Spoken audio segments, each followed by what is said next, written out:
बच्चों मैं एक्सरसाइज 5.2 का क्वेश्चन नंबर 7 करवाने जा रहा हूँ आपको।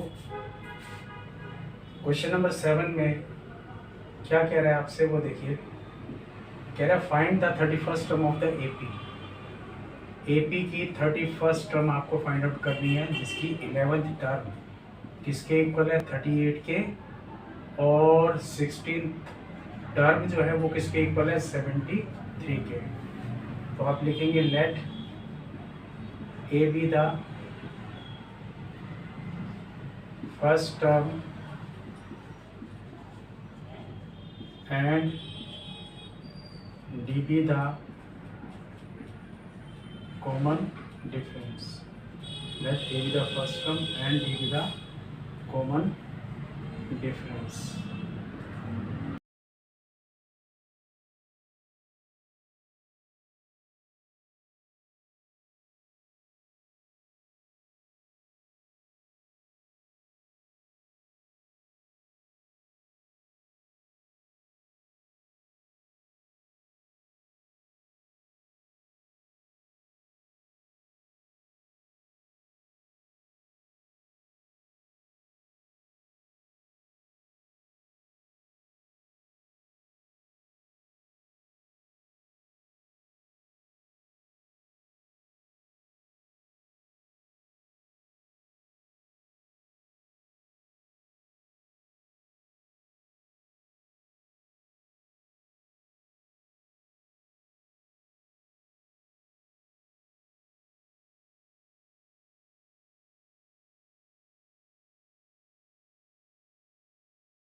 बच्चों मैं अब एक्सरसाइज 5.2 का क्वेश्चन नंबर 8 करवाने जा रहा हूँ। देखिए इधर question number 8, exercise 5.2 question number 8। An AP consists of 50 terms, of which third term is 12 and last term is 106. Find the 29th term. पहले तो लिखिए question number 8 answer. Let A be the first term, let A be the first term and B be the common difference। हमें इसमें दे क्या रखा है, an A P consist of fifth term, उस third term is 12। इसकी third term किसके equal है, 12 के इक्वल। और जो लास्ट टर्म में है भाई, लास्ट टर्म से मतलब 50वीं टर्म से है, क्योंकि एक AP मिली 50 टर्म से मिलकर है, तो उसकी लास्ट टर्म कौन सी होगी 50, यानी A50 आपको किसके इक्वल दे रखा है 106 का। और क्या निकालना है इसमें 29th टर्म, A29 आपको फाइंड आउट करना है 29th टर्म। क्लियर, ये आपको निकालना है इसमें। तो अब इन दो इक्वेशन से दो इक्वेशन, ये दो इनसे दो इक्वेशन बन जाएगी आपकी। थर्ड टर्म को मैं क्या लिख सकता हूँ A+2D लिख सकता हूँ इक्वल है 12 के पहली इक्वेशन, और A50 को मैं क्या लिख सकता हूँ A+49D इक्वल है किसके 106 के। फिर वही बात, सब्ट्रैक्टिंग सेकंड फ्रॉम फर्स्ट, घटा दीजिए, जो प्लस है उसका अपोजिट अपोजिट, ये प्लस है तो उसका अपोजिट, ये कैंसिल, माइनस का 47D इक्वल है किसके माइनस का, क्योंकि प्लस माइनस माइनस माइनस का नंबर बड़ा है, 106 में से 12 माइनस कर दो, माइनस का 106 में से 12 गया 94, 10 में से 1 गया 9 माइनस 94, ठीक है 94 आ गया। D की वैल्यू कितनी आ गई आपके पास 2 आ गई, 94/47 कितना आ गया 2, तो D की वैल्यू आपकी निकल गई 2। क्लियर, अब D की वैल्यू 2 निकली है, इसको फर्स्ट इक्वेशन में डालोगे तो आपकी A की वैल्यू निकल आएगी।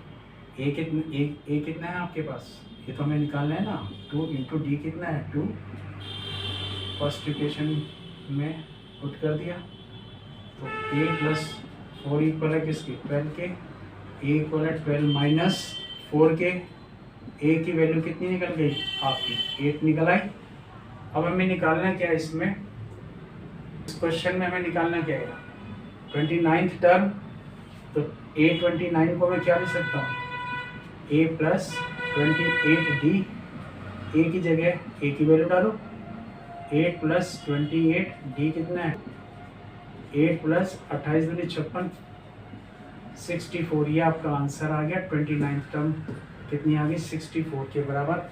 मुझे उम्मीद है कि आपको क्वेश्चन अच्छे से समझ में आया होगा।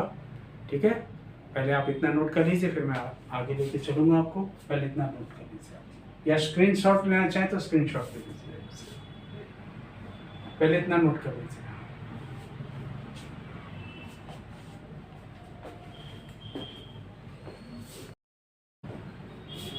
बच्चों, मैं क्वेश्चन नंबर आपको 9 की तरफ लेके चलता हूँ। क्वेश्चन नंबर 9 क्या कह रहे हैं इसमें, if the third and 9th term of an AP are 4 and -8 respectively, which term of the AP is 0? Simple है, देखिए late A be the first term and D be the common difference। और third term जो है वो आपको किसके equal दे रखा है इसमें 4 के। थर्ड टर्म को आप क्या लिख सकते हैं A+2D इक्वल है 4 के, ये पहली इक्वेशन होगी आपके। और इसमें 9 टर्म जो है वो किसके इक्वल दे रखा है आपको -8 के, तो A9 को आप लिख सकते हैं A+8D इक्वल है -8 के, से this is second equation. Clear, तो अब इससे दो इक्वेशन से A और D की पहले वैल्यू निकाल लो।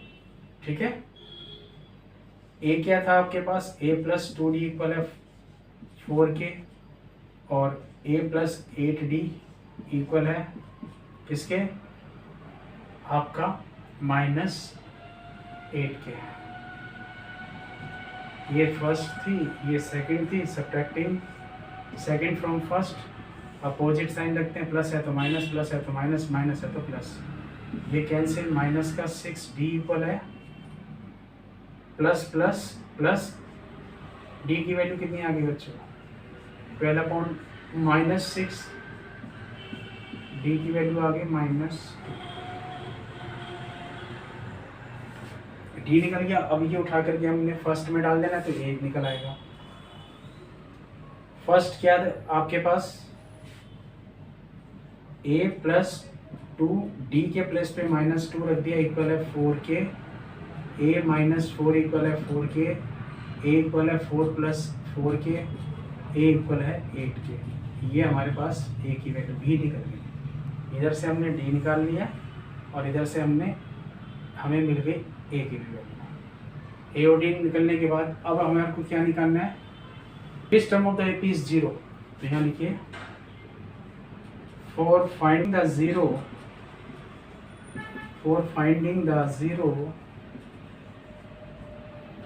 Put a n equal to 0 के इक्वल। ए एन क्या लिख सकते हैं आप, A plus N minus 1 into D equal to 0। A कितना निकाला आपने, 8 प्लस एन हमें निकालना है, और डी की वैल्यू कितनी है आपके पास, -2 है, इक्वल टू 8 माइनस का 2n माइनस माइनस मल्टीप्लाई हो गया प्लस का 2 equal to 0। 8 plus 2 10, 2n equal to plus का 10 इधर आके माइनस का 10। एन की वैल्यू कितनी आ गई हमारे पास, 10/2, 2 5 = 10, एन की वैल्यू आ गई 5। क्वेश्चन बच्चों यहाँ हमारा खत्म हो चुका है, मगर इस क्वेश्चन में उसने हमारे से ये तो पूछा था कि वो एन की वैल्यू क्या होगी जिस पर आपको एपी जो है वो रिजल्ट एपी का 0 मिले, दैट इज़ 5। अब ये कैसे है मैं यहाँ चेकिंग बता देता हूँ, ये ज़रूरी नहीं है ये पेपर में आप चेकिंग लिख के आएंगे, no need to write this, सिर्फ समझ लीजिए आप इसको ना। ए एन किसके बराबर था, A plus N minus 1 into D. A N यानी एन के प्लेस पे 5 रख दीजिए। ए कितना निकाला हमने, ए निकाला है 8 plus N minus 1 into d. D कितना है, -2, तो 8 माइनस का 2n प्लस का 2।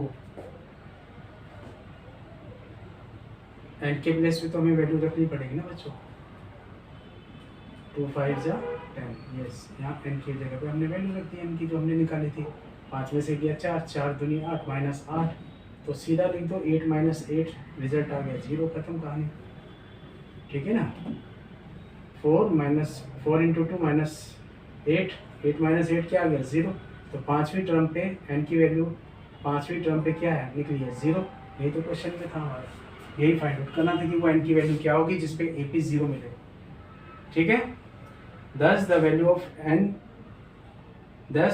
of n is 5 on which the term AP is 0। तो मुझे उम्मीद है कि आपको ये कॉन्सेप्ट अच्छे से समझ में आया होगा। पहले आप इतना नोट डाउन कर लीजिए, फिर मैं आपको इससे अगला क्वेश्चन नंबर 10 पर लेके चलूँगा। पहले इतना आप नोट कर लीजिए बच्चों। अब मैं आपको NCERT का एग्जाम्पल नंबर 10 करवाने जा रहा हूँ, और ये पेज नंबर है 105 पर। देखिए कैसे करना है इसमें। In a flower bed there are 23 rose plants in the first row. एक लाइन में कितने रोज प्लांट हैं, 23। सेकंड लाइन में कितने हैं, 21, और थर्ड रो में कितने हैं, 90। There are 5 rose plants in the last row. Last ही रो में कितने रोज प्लांट हैं, 5। तो बताओ कितनी रोज बनेगी फ्लावर बेड की, ये निकालना है। देखो इस क्वेश्चन को कैसे करेंगे आप, समझिए इस बात को। Let A be the first term, let A be the first term and D be the common difference, and d be the common difference. The number of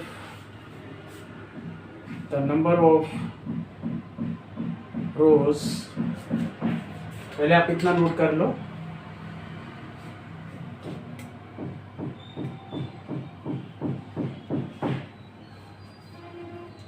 एक बार फिर से मैं सोल्यूशन की तरफ आ रहा हूँ। Let A be the first term and D be the common difference. लिखिए द नंबर ऑफ रोज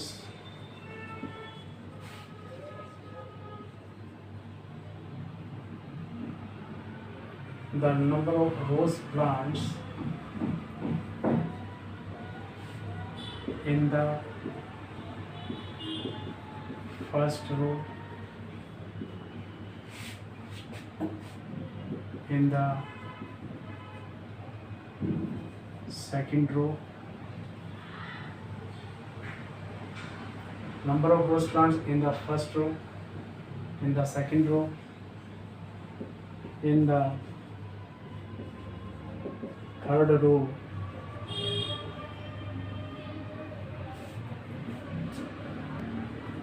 सीधा ही लिख दो ना, in the first row, in the second row, in the third rows, dash dash dash dash,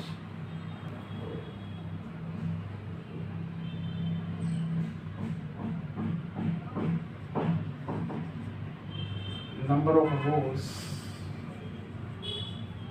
are as follows. Following. First row में कितने rose plant हैं? 23 हैं। Second में कितने हैं? 21। थर्ड में कितने हैं? 19। और जो लास्ट की रो है बच्चों उसमें कितने हैं रोज प्लांट? 5 हैं। तो A1 कितना है? 23। A2 कितना है हमारे पास? 21। कॉमन डिफरेंस हमारे पास, common difference D is equal to A2 minus A1, वो कितना हो जाएगा? 21 माइनस 23 कितना आ गया? -2। The nth term of an AP is given by an is equal to a plus n minus 1 into b। nth कितने हैं हमारे पास लास्ट की रो में? Rose plant 5। फर्स्ट रो में कितने हैं? 23। नंबर ऑफ रोज पूछा यानी n की वैल्यू निकालनी है। d कितना है हमारे पास? -2 है।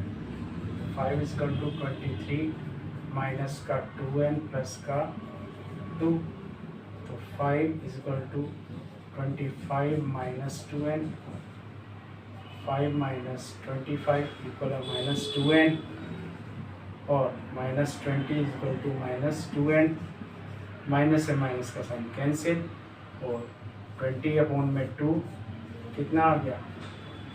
n is equal to 10, n equal to 10। तो हमारे पास जो लास्ट की रो है उसमें कितने प्लांट्स दे रखे थे? 5। और उसने ये पूछा है कि how many rows are there in the flower bed. तो बोलेंगे हम इसका answer, there are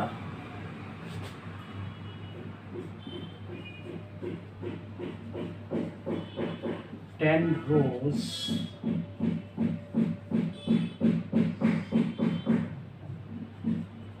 in the, there are 10 rows in the flower, 10 rows in the flower bed। कितनी रोज बनेंगी? 10 रो बनेंगी। बच्चों ये क्वेश्चन आपका इस तरह से कंप्लीट हो गया। मुझे उम्मीद है आपको क्वेश्चन अच्छे से समझ में आया होगा। बहुत ही सिंपल क्वेश्चन है, पहले आप इसको नोट करिए फिर मैं आगे चलता हूँ, ठीक है।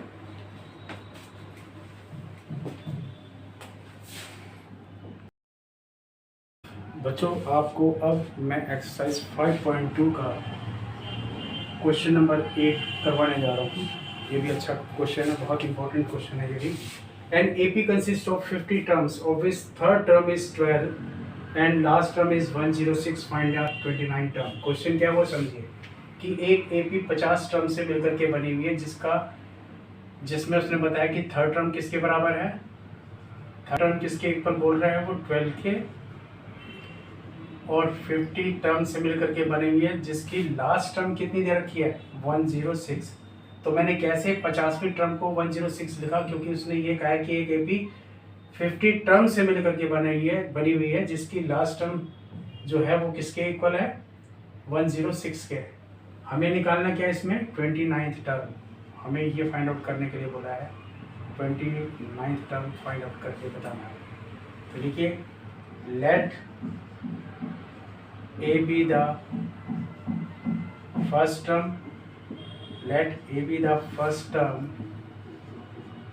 and D be the common difference. Let A be the first term and D be the common difference. Here A3 को मैं क्या लिख सकता हूँ, A plus 2D इक्वल है किसके, 12 के, से this is first equation. A50 को मैं क्या लिख सकता हूँ, A plus 49D also equal to what, 106 से equation number 2 subtracting second from first. ये प्लस है तो इसका अपोजिट माइनस, प्लस है तो अपोजिट माइनस, प्लस है तो अपोजिट माइनस. ये कट गया, cancel, plus minus minus, minus का 2D इक्वल है किसके, माइनस 94, माइनस से माइनस कैंसिल, 94 अपॉन 106 में से आपका 12 गया, 6 में से 2 गया 4, 10 में से गया 90. ठीक है, और यहाँ पर 50 टर्म था ना बेटे, तो ये मेरा कितना है 49, A plus 49 लिखूँगा इसको, तो हमारे पास क्या आ गया 47, क्या आ गया हमारे पास 47. तो 94 अपॉन 47, D की वैल्यू कितनी आ गई, 2 आ गई हमारे पास. D हमारा पास 2 निकल गया, इसको फर्स्ट इक्वेशन में डालूंगा तो A की वैल्यू आ जाएगी. फिर putting the value of D in first, A plus 2, D कितना है 2 इक्वल है 12 के, A plus 4 इक्वल है 12 के, A is equal to 4 minus 12 minus 4, A की वैल्यू कितनी आ गई बच्चों 8. ये हमारे पास 8 निकल आया. अब हमें क्या निकालना है, चूँकि इसमें 29th टर्म निकालनी है, तो उसके लिए सिंपल सा लॉजिक क्या है, मैंने आपको बता रखा कि A29 ये किसके बराबर होगा, A plus 28D. इसमें और D की वैल्यू सब्स्टिट्यूट कर दीजिए, we get the answer of this question. 8 plus 28, D कितना है हमारे पास, D है हमारे पास प्लस का 2, तो 8 plus 56 हमारे पास आंसर आ गया 64. तो ये 29th टर्म की फाइंड आउट कर. मुझे उम्मीद है आपका कॉन्सेप्ट क्लियर हो गया होगा, आपको क्वेश्चन अच्छे से समझ में आया होगा. ये क्वेश्चन बहुत इंपॉर्टेंट है, अक्सर एग्जाम में पूछा जाता है, तो आप पहले इसको नोट कर लीजिए फिर आगे चलते हैं. ठीक है,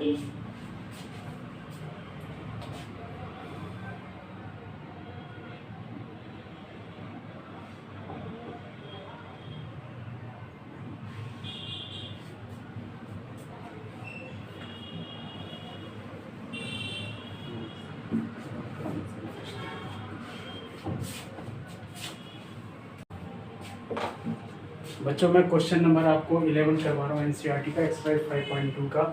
एपी सीक्वेंस दे रखा है, will be 130 more than its 54th term.